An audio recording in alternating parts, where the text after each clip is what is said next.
সাফল্যৰ বাটত বাধা বিপত্তি থাকিবই।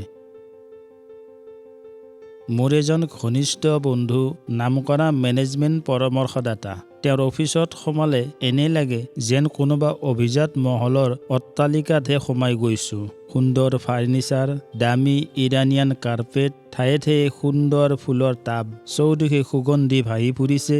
গোটেইটো শীততাপ নিয়ন্ত্ৰিত। সকলোৱে নিজৰ নিজৰ কামত ব্যস্ত।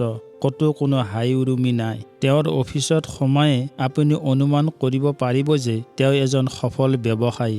কোনো নেতিবাচক সমালোচকে এই সকলোবোৰ দেখি শুনি এনেদৰে মন্তব্য দিব পাৰে, বাদ দিয়কহে, যিকোনো চালাক ব্যৱসায়ীয়ে এনেদৰে এখন সুন্দৰ অফিচ সজাই লৈ গ্ৰাহকৰ চকুত ধূলি দিব পাৰে।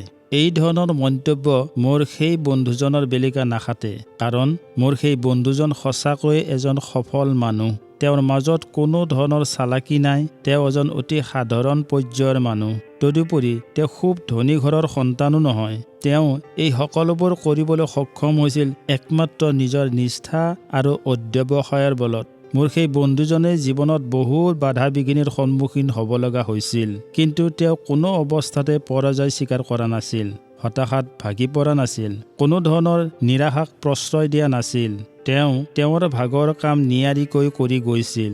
এবাৰ ব্যৰ্থ হোৱাৰ পিছত এটা মুহূৰ্তও নষ্ট নকৰাকৈ তেওঁ আকৌ সেই কামত লাগি গৈছিল। এনেধৰণৰ অজেয় মনোবৃত্তিৰ বাবে তেওঁ জীৱনত কেতিয়াও থমকি ৰ'ব লগা হোৱা নাই। জীৱনৰ কোনো বিন্দুতে তেওঁ স্থবিৰ হোৱা নাছিল। নিৰবিচ্ছিন্নভাৱে আগুৱাই যোৱাটোৱে যেন তেওঁৰ সাধনা আছিল।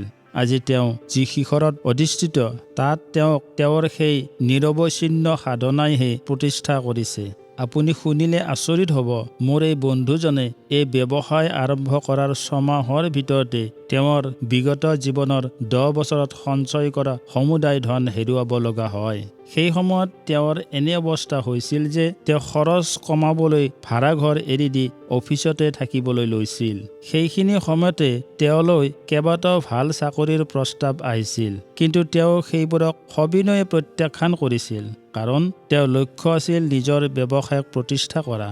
এতিয়া তেওঁ যদি ব্যৱসায়লৈ পিঠি দি কোনোবা কোম্পানীত চাকৰিত সোমায়, তেনেহ'লে তেওঁৰ সপোন নষ্ট হৈ যাব। সেয়ে তেওঁ আন ক'তো চাকৰি কৰিবলৈ নগৈ নিজৰ ব্যৱসায়টোকে পুনৰুজ্জীৱিত কৰাৰ হকে কাম কৰি গৈছিল। প্ৰথমৰ পিনে তেওঁৰ তালৈ কোনো কোম্পানীয়ে পৰামৰ্শ ল'বলৈ আহিব বিচৰা নাছিল। এটা কোম্পানীয়ে সঁহাৰি জনালে 50টা কোম্পানীয়ে তেওঁৰ প্ৰস্তাৱ প্ৰত্যাখ্যান কৰিছিল। তাৰ পিছতো তেওঁ হাৰ মনা নাছিল। তেনেদৰে তেওঁ 7 বছৰ নিষ্ঠা সহকাৰে নিজৰ কাম কৰি গৈছিল। তাৰ পিছতহে তেওঁ সাফল্যৰ মুখ দেখিবলৈ পাইছিল। এই যে 7টা সংগ্ৰামময় বছৰ, এইখিনি সময়ত মই তেওঁৰ মুখত কেতিয়াও কোনো অভিযোগ কৰা বা খেদ প্ৰকাশ কৰা শুনিবলৈ পোৱা নাছিলোঁ। বৰং তেওঁ কৈছিল, মই এইবোৰৰ পৰা নানা কথা শিকি আছোঁ। আমাৰ এই ব্যৱসায়ত বহু প্ৰতিযোগিতা আছে।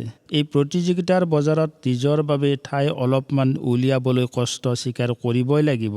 মই নিশ্চিত যে এদিন নহয় এদিন মই সফল হ'মেই। এবাৰ কেনেবাকৈ এটা ভাল সুযোগ আহিবলৈ দিয়া, চাবা, তাতে মই গোটেই বজাৰ গৰম কৰি দিম। এই মুহূৰ্তত মোৰ আটাইতকৈ ডাঙৰ সমস্যা হ'ল, এই ক্ষেত্ৰত মই নতুন।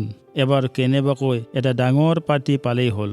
সেই এটা পাৰ্টিৰ কাম কৰিয়ে মই দেখুৱাই দিম যে এই ক্ষেত্ৰত মোৰ সমকক্ষ খুব কমেই আছে।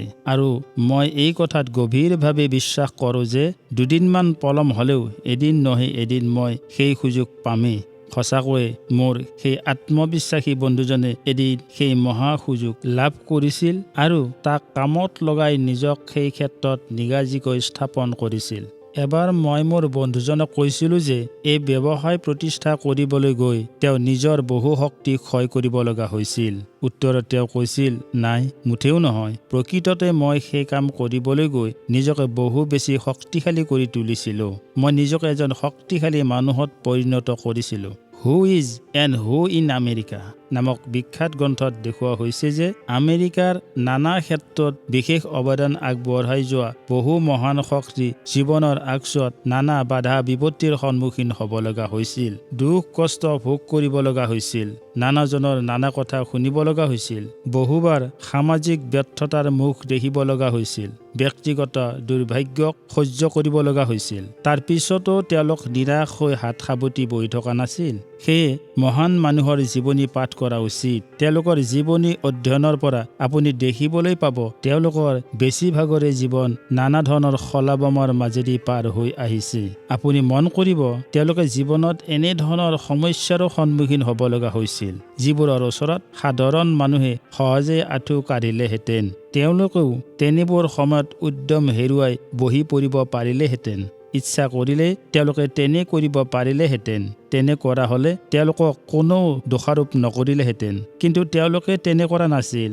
জয়ৰ আস্থাত তেওঁলোকে নিষ্ঠা সহকাৰে নিজৰ কাম কৰি গৈছিল আৰু এটা সময়ত তেওঁলোক সফলো হৈছিল। সেইবোৰ সাফল্যই তেওঁলোকক আমাৰ মাজত আজিও অমৰ কৰি ৰাখিছে।